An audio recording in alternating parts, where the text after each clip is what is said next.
यहाँ हमें क्या पता चल रहा है कि x जो है ना, अगर मैं x को ना 0 0 ले लूं तो ये देखो क्या हो जाएगा।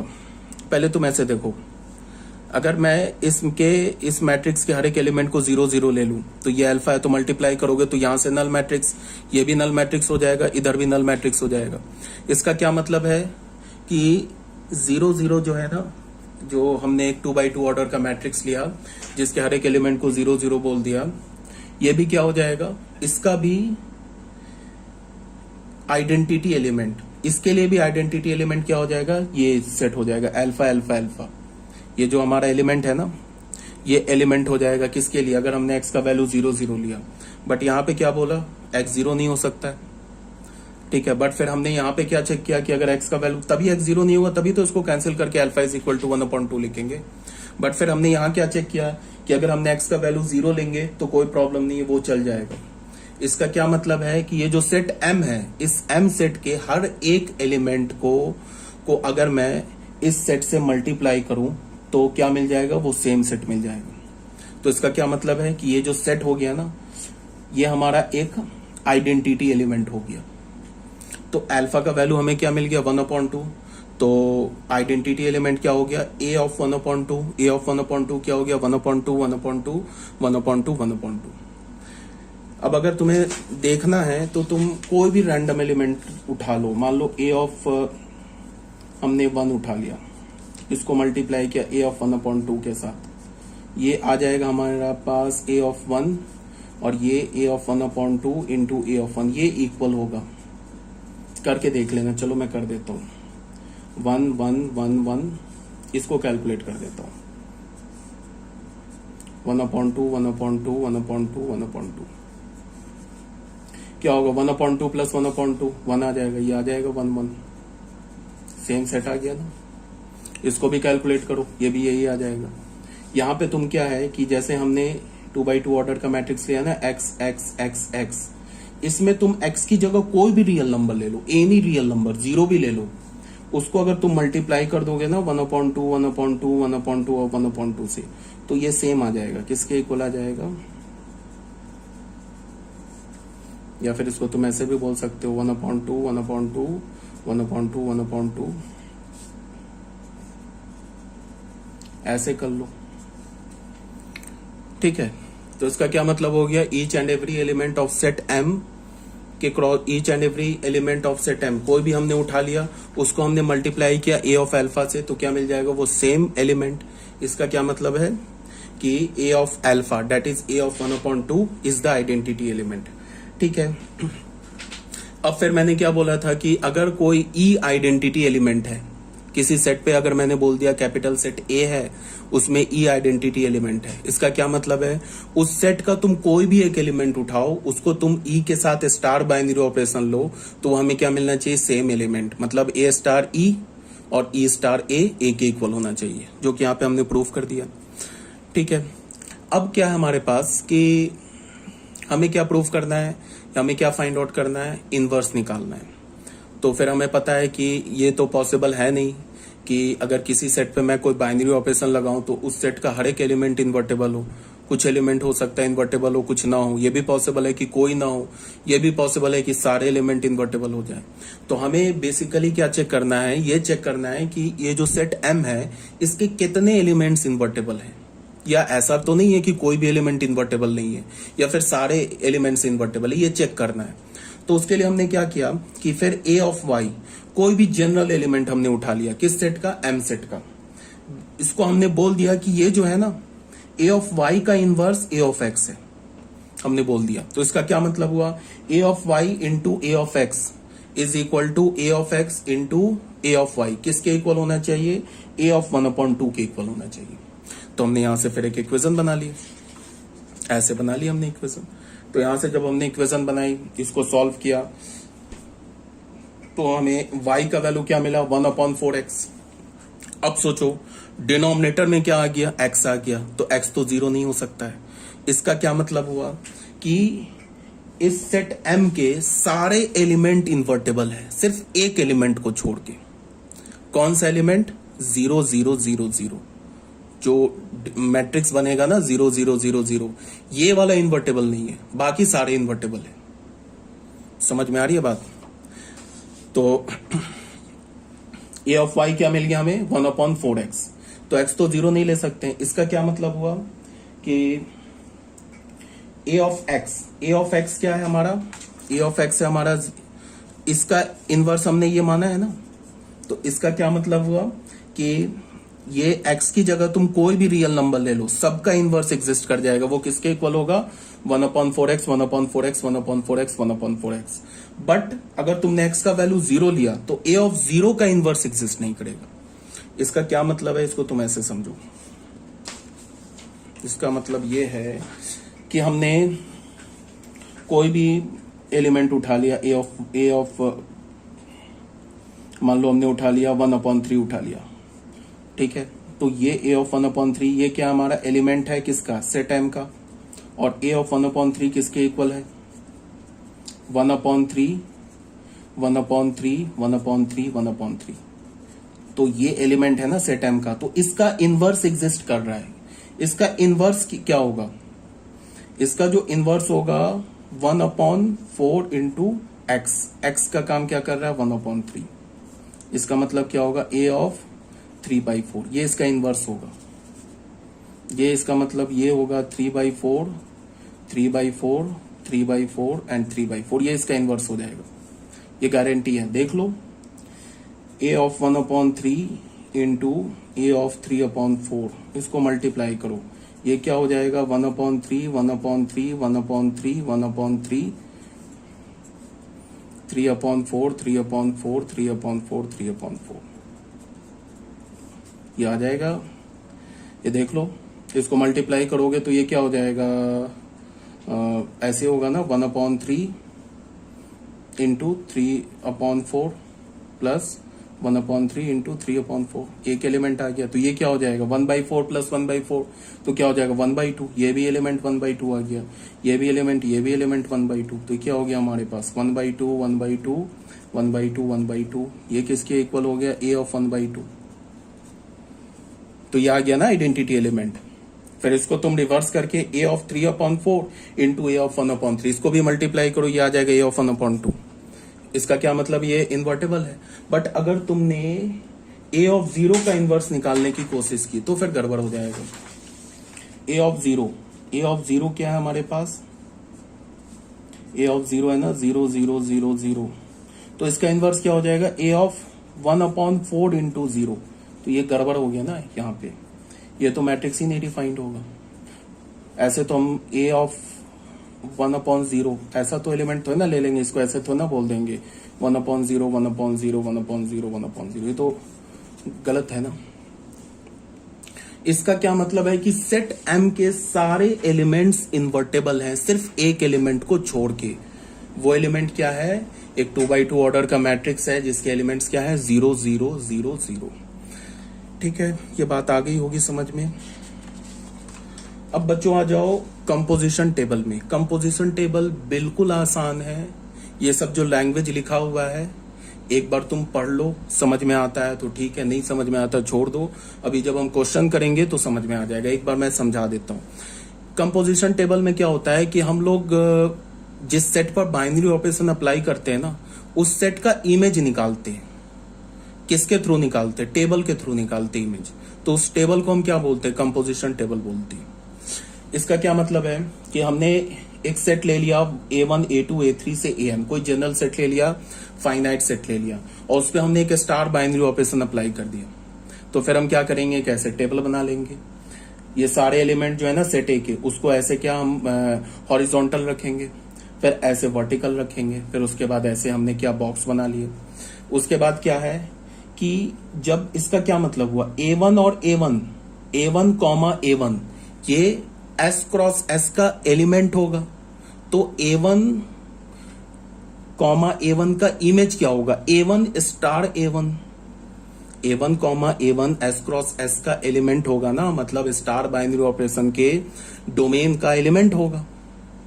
ठीक है, तो A1 क्रॉस A1 का A1 कॉमा A1 ये जो हमारा ऑर्डर्ड पेयर मिला, ये तो S क्रॉस S के डोमेन का एलिमेंट हो गया। तो इसका इमेज क्या होगा? A1 star A1। तो ये A1 कॉमा A1 मतलब A1 comma A1 ordered pair का इमेज क्या, A1 स्टार A1। फिर एक हमें S क्रॉस S का एलिमेंट क्या होगा, A1 कॉमा A2 एक ऑर्डर्ड पेयर आएगा, तो A1 comma A2 ordered pair का इमेज क्या होगा, A1 स्टार A2, तो वो उसका इमेज आ गया। ऐसे ही करके सब लिखा हुआ है। अब हमें ये खोजना है कि AJ और यहां से गए AI, तो AJ कॉमा AI, ऐसे भी बोल सकते AJ और AI कोई भी दो एलिमेंट है सेट S का, ठीक है, या हम ऐसे बोले AJ कॉमा AI ये स्टार बाइनरी ऑपरेशन के डोमेन का एलिमेंट है, ordered pair AJ comma AI। तो AJ कॉमा AI का इमेज क्या होगा, AJ स्टार AI, ठीक है। तो उसका इमेज कैसे होगा, AJ को यहां कहां लिखेंगे, AJ को हम ऐसे करके इसमें बढ़ेंगे, रो की ओर बढ़ेंगे, यहां से AI को हमने क्या करेंगे, कॉलम की ओर बढ़ेंगे, जो उसका क्रॉस होगा ना उसी पे इसका इमेज लिख देंगे। तो ये तो हमारा क्या हो गया, हमने डिफाइन किया कि हम जो S क्रॉस S के जो डिफरेंट एलिमेंट्स आ रहे हैं ना उसके इमेज को हम कैसे लिखते हैं, ये हमने डिफाइन किया, ठीक है। यहां तक आ गई होगी बात समझ में। फिर AN कॉमा AN ये S क्रॉस S का एलिमेंट होगा, तो इसका इमेज क्या होगा, AN स्टार AN, वो यहां पे आ गया। तो ऐसे करके लिखते हैं। अगर ये समझ में नहीं आ रहा है तो अभी टेंशन नहीं लो, अभी आगे जब हम क्वेश्चन अभी सॉल्व करेंगे ना तो उसमें क्लियर हो जाएगा। प्रॉपर्टी नंबर 1 इसमें क्या बोल रहा है, if all the entries of the table are elements of set S, ठीक है। अगर इस टेबल के अंदर ये सब जो लिखा है ना ये है क्या, AI स्टार A2 ये क्या है, AI कॉमा A2 जो डोमेन का एलिमेंट है उसका इमेज है, तो ये AI स्टार A2 किस में मिलना चाहिए, सेट एस में मिलना चाहिए ना। कोडोमेन से बाहर इमेज तो थोड़े ना, कोडोमेन से बाहर इमेज तो जाता नहीं है। फिर ये AJ स्टार A2 क्या है, ये AJ स्टार A2 जो है ये है क्या, ये तो AJ कॉमा A2 ये जो ऑर्डर्ड पेयर है ना, जो बाइनरी ऑपरेशन है, स्टार बाइनरी ऑपरेशन का जो डोमेन का एलिमेंट है AJ कॉमा A2, उसका इमेज क्या है, AJ स्टार A2। अब ये AJ स्टार A2 किस में मिलना चाहिए, ये भी तो सेट एस में मिलना चाहिए, बिकॉज सेट एस है ना हमारा कोडोमेन। तो इसका मतलब क्या है कि ये जितने भी एंट्रीज लिखे हुए हैं ना ये सारे एंट्रीज क्या होने चाहिए, सेट एस में होना चाहिए। अगर इसमें से कोई भी एक एंट्री सेट एस से बाहर चला गया तो इसका मतलब क्या हो गया, मान लो कि ये सेट एस का एलिमेंट नहीं है, इसका मतलब क्या हो गया, AJ कॉमा AI ये जो ऑर्डर्ड पेयर है इसका इमेज कोडोमेन से बाहर मिल रहा है, तब तो ये फिर स्टार हमारा फंक्शन ही नहीं होगा, इसका मतलब फिर बाइनरी ऑपरेशन ही डिफाइन नहीं होगा, ठीक है। तो यही बात बोल रहा है, if all the entries of the table are element of set S, ये जितने भी होने चाहिए ना एलिमेंट लिखे हुए ना ये सेट एस के एलिमेंट होने चाहिए। And each element of S के सारे element appear once and only once in each row and in each column, then the operation is a binary operation. अब ये क्या बोला, ये जो दिख रहा है ना यहां से यहां तक इसके हर एक एलिमेंट क्या होने चाहिए, सेट एस के एलिमेंट होने चाहिए। अब ये जो हमारे पास वर्टिकल दिख रहा है और ये जो हॉरिजॉन्टल दिख रहा है इसके एलिमेंट क्या होने चाहिए, सेट एस के एलिमेंट होने चाहिए, और वो मतलब रिपीट नहीं करना चाहिए। मान लो यहाँ पे A1 और A2 की जगह भी मैं A1 डाल दूं तो देखो फिर क्या गड़बड़ हो जाएगा। A1 यहां से हम क्या करेंगे, A1 स्टार A1 मिल गया, फिर यहां भी A1 डाल दिया, A1 स्टार A1, तो A1 स्टार A1 दो बार आ गया ना, इसका मतलब उसके दो डिफरेंट इमेजेस आ गए, तब तो फिर वो फंक्शन ये बाइनरी ऑपरेशन नहीं होगा। इसका क्या मतलब है कि इस रो में और इस कॉलम में कोई भी एलिमेंट रिपीट नहीं होना चाहिए सेट एस का। हाँ, अगर मान लो रिपीट हो रहा है और रिपीट होने के बाद भी सेम इमेज आ रहा है तब तो कोई बात नहीं है, ठीक है। तो सेम इमेज आ रहा है तो ऑब्वियस सी बात हम रिपीट क्यों करेंगे। इसका क्या मतलब है कि ये रो में क्या एलिमेंट होना चाहिए, कोई भी एलिमेंट A1 से लेके AN तक रिपीट नहीं होना चाहिए, इस कॉलम में कोई भी एलिमेंट A1 से लेके AN तक रिपीट नहीं होना चाहिए, और इसके बीच में ये जो टेबल बना के मैंने लिखा है इसका हर एक एलिमेंट किसका होना चाहिए, सेट एस का होना चाहिए। ये कंडीशन दे रखा है जो कि बहुत ऑब्वियस सी बात है।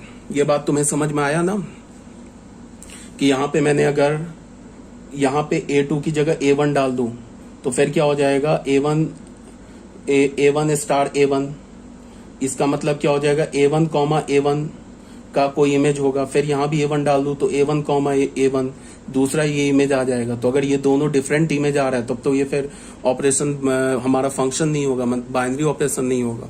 हाँ, सेम इमेज आ रहा है तब तो कोई दिक्कत नहीं है। ठीक है, तो ये हो गया हमारा प्रॉपर्टी नंबर 1। प्रॉपर्टी नंबर 2, और ये सब अगर मेरी बात नहीं समझ में आ रही है ना तो बिल्कुल टेंशन नहीं लो, अभी हम जब क्वेश्चन करेंगे ना तो ये सब क्लियर हो जाएगा, कहीं कोई डाउट नहीं होगा। अभी अगर ये जनरल बात नहीं आ रही है समझ में तो सेकेंड पॉइंट में क्या है, if the entries in the table are symmetric with respect to the diagonal then we say that binary operation star is commutative on S. इसका क्या मतलब है, ये ऐसे करके डायगोनल बनेगा, इस डायगोनल के ऊपर और इस डायगोनल के नीचे अगर एंट्री कॉमन आए मतलब सिमेट्रिक हो तो हम क्या बोलेंगे कि जो बाइनरी ऑपरेशन स्टार है वो कम्यूटेटिव है। क्या बोला, जैसे ये डायगोनल बनेगा ना, डायगोनल हमेशा ऐसे लेते हैं, तो ये जो डायगोनल होगा इस डायगोनल के ऊपर वाला एलिमेंट और नीचे वाला एलिमेंट अगर सिमेट्रिक हो तो हम बोलेंगे कि जो बाइनरी ऑपरेशन स्टार है वो कम्यूटेटिव है। ठीक है, अब क्या बोल रहा है थर्ड पॉइंट में, if the row headed by an element say a j coincide with the row at the top and the column headed by a j coincide at the column on extreme left then a j extreme left. ठीक है, then a j is the identity element on S for the binary operation star on S. इसका क्या मतलब हुआ ये समझो, ये एजे हम अगर मान लो ये एजे है, यहां हमने लिया ये एजे लिया, ठीक है, ये एजे जो है ना इसके क्रॉसपॉन्डिंग रो कॉलम क्या बन रहा है, ये कॉलम बन रहा है ना, ये कॉलम कॉन्साइड कर जाए इस कॉलम पे, इस कॉलम से जो एक्सट्रीम लेफ्ट में जो कॉलम है ना उसके साथ कॉन्साइड कर जाए, और ये एजे के क्रॉसपॉन्डिंग जो हमारा रो बन रहा है ये रो किसके साथ कॉन्साइड कर जाए, जो ऊपर हमारा जो ये रो है ना इसके साथ कॉन्साइड कर जाए। तो इसका क्या मतलब होगा कि जो एजे होगा वो हमारा आइडेंटिटी एलिमेंट होगा, ये बोला जा रहा है। एक बार फिर से, ये एजे है, ठीक है, या फिर ये एआई है, एआई के क्रॉसपॉन्डिंग ये हमारा कॉलम बन रहा है, ये कॉलम एक्सट्रीम लेफ्ट में जो कॉलम है इसके साथ कॉन्साइड कर जाए, और यहाँ पे एआई के क्रॉसपॉन्डिंग ये रो बन रहा है, ये रो एक्सट्रीम जो हमारे सबसे ऊपर जो रो है उसके साथ कॉन्साइड कर जाए, तो फिर केस में क्या हो जाएगा, एआई हमारा क्या हो जाएगा, आइडेंटिटी एलिमेंट हो जाएगा। ये बोला जा रहा है पॉइंट नंबर 3 में। अब आ जाओ पॉइंट नंबर 4 में। इसमें क्या बोल रहा है, if each row except the topmost row or each column except the leftmost column contain the identity element then every element of S is invertible with respect to a star। हमने identity element खोज लिया, उसके बाद क्या है, इस रो को हटाओ, इस कॉलम को हटाओ, ये जो बीच में बन रहा है ना इस रो के हर एक रो में तुम्हें वो आइडेंटिटी एलिमेंट मिल जाए और हर एक कॉलम में आइडेंटिटी एलिमेंट मिल जाए। इससे क्या पता चलेगा कि हर एक एलिमेंट इन्वर्टेबल हो जाएगा।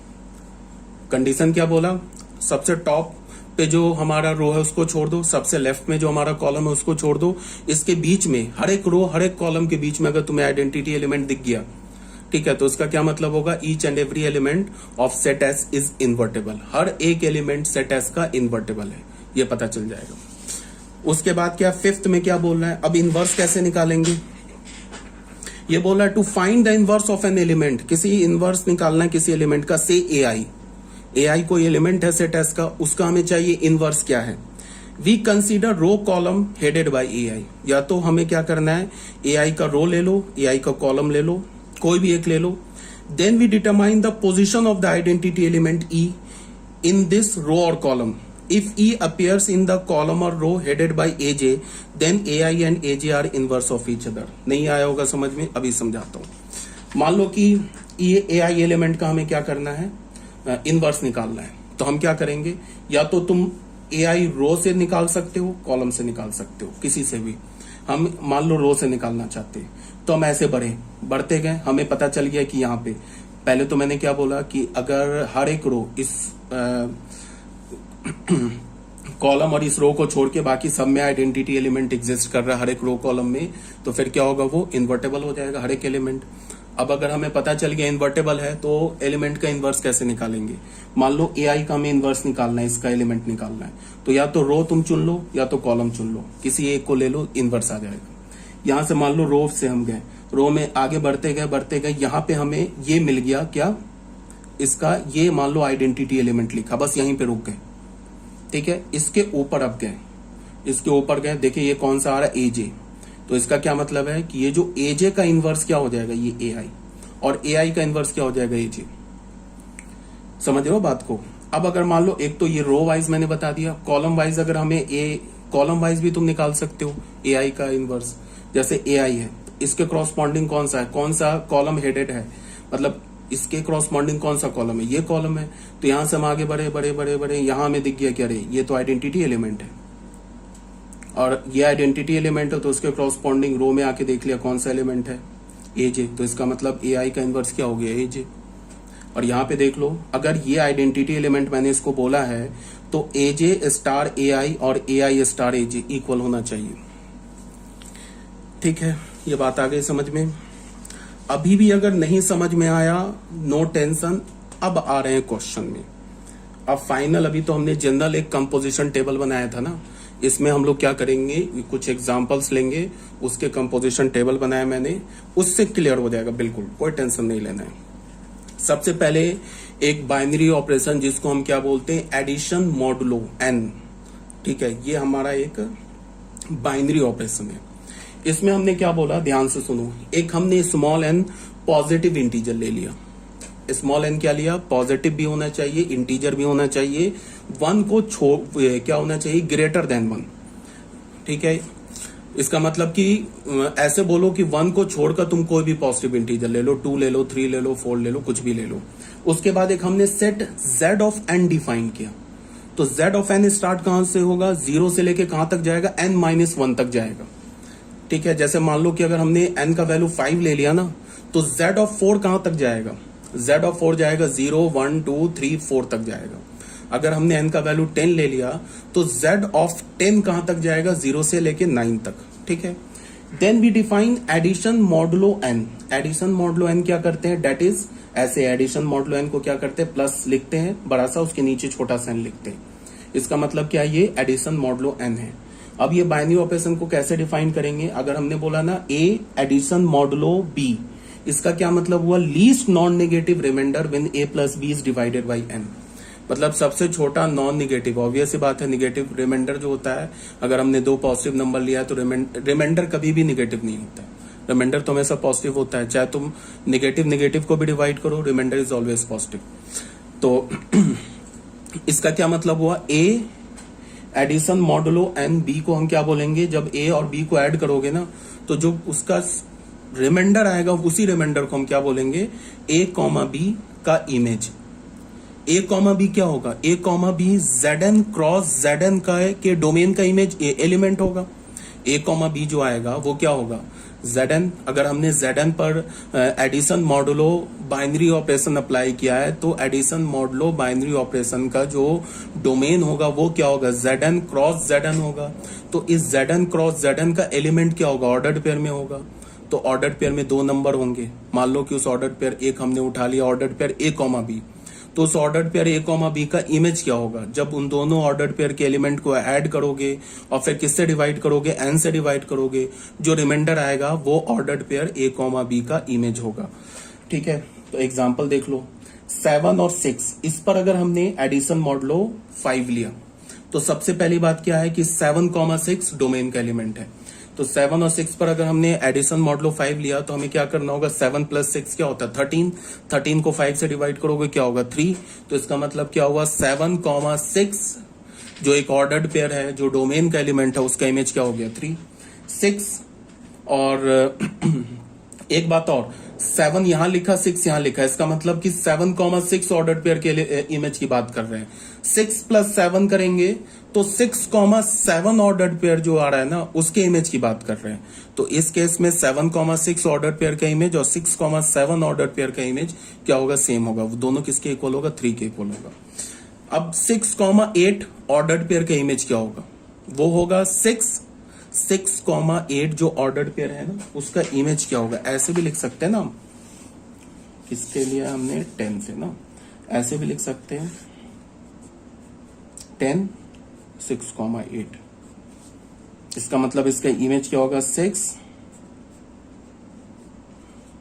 ये क्या होगा 6 प्लस 8 क्या होगा 14, 14 को हम किससे डिवाइड करेंगे 10 से, तो रिमाइंडर क्या होगा 4, तो उसका इमेज 4 आ जाएगा। ठीक है, अब ये आगे बात समझ में। द कंपोजिशन टेबल, अब थर्ड में हम क्या कर रहे हैं, एक कंपोजिशन टेबल बना रहे हैं, किसमें Z5 पर।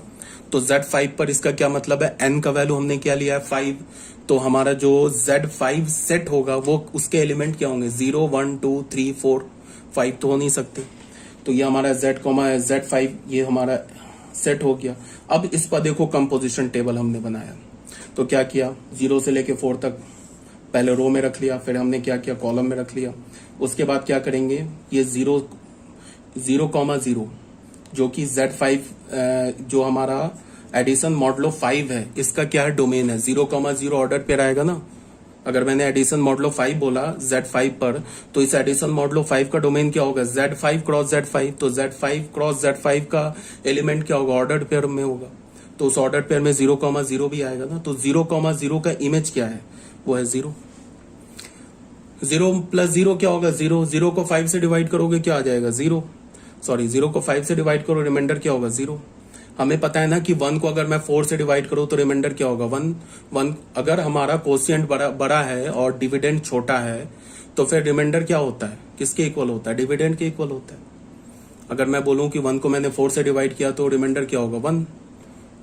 अगर मैं बोलूं कि 2 को मैंने 4 से डिवाइड किया तो रिमाइंडर क्या होगा 2, 3 को 4 से डिवाइड किया रिमाइंडर 3, 4 को 4 से डिवाइड किया रिमाइंडर 0, 4 को 5 से डिवाइड किया रिमाइंडर 1।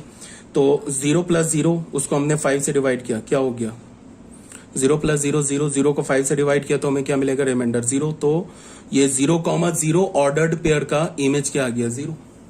इसी तरह से हमने लिख लिया 0 प्लस 1 इज 1, 1 को 5 से डिवाइड किया रिमाइंडर क्या हो गया 1। तो ऐसे करके हमने सारे टेबल बना लिए। अब तुम टेबल को ध्यान से देखो, ये इसका डायगोनल है, ये जो दिख रहा है ना, ये इसका डायगोनल एलिमेंट दिख रहा है, ये देखो यार ये रेड पेन क्यों किया,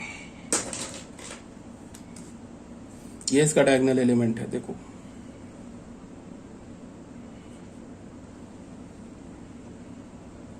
पहले तुम डायगोनल के ऊपर देखो, फिर डायगोनल के नीचे देखो, ऊपर देखो नीचे देखो, सिमेट्रिक है देखो 1 3 0 2 1 3 0 2 2 4 1 2 4 1 3 4 2 4 1 फिर 3 0 फिर 3 0 फिर 4 4, सिमेट्रिक है।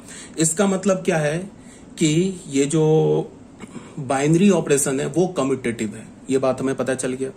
उसके बाद फिर क्या है, कम्यूटेटिव है। उसके बाद फिर हम क्या बोलेंगे आइडेंटिटी एलिमेंट कैसे निकालेंगे। तो आइडेंटिटी एलिमेंट के लिए हमने क्या देखा कि ये जो 0 दिख रहा है ना, इस 0 के नीचे जो ये रो दिख रहा है, सॉरी कॉलम जो है ना 0 1 2 4, ये इसके साथ कॉन्साइड कर गया ना, ये दिख रहा है इसके साथ कॉन्साइड कर गया, एक्सट्रीम लेफ्ट कॉलम के साथ कॉन्साइड कर गया। फिर ये जो 0 दिख रहा है ना, इसके साथ जो तुम्हें रो दिख रहा है ये 0 1 2 3 4, ये इसके साथ कॉन्साइड कर गया जो सबसे ऊपर रो है।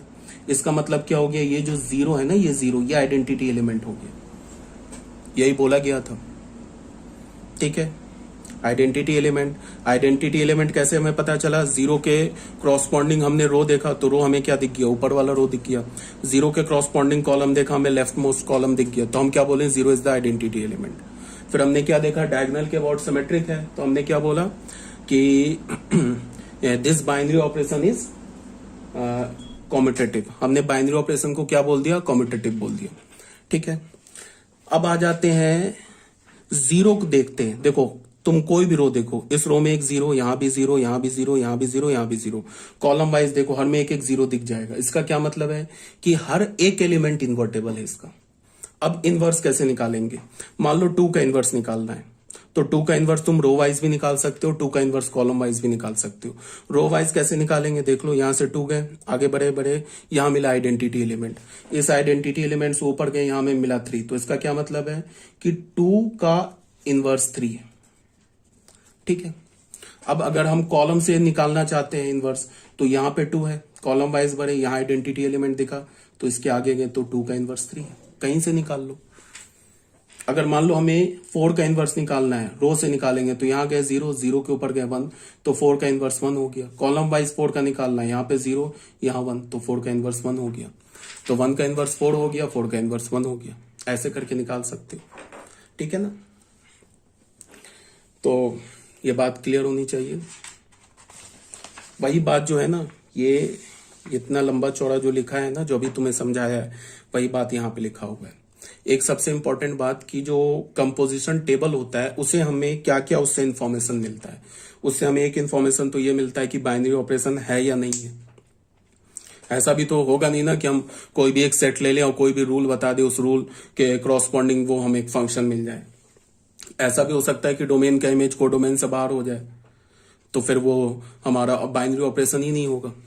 तो वो कैसे पता चलेगा कि टेबल के हर एक एलिमेंट, जैसे ये हमने टेबल बनाया ना, मान लो जैसे ये टेबल बनाया, इस टेबल का जो यहां से यहां तक जो एलिमेंट मिला है, ये देखो यहां से लेके यहां तक जो भी एलिमेंट हमें मिला है ना, ये सारे एलिमेंट किस सेट का है?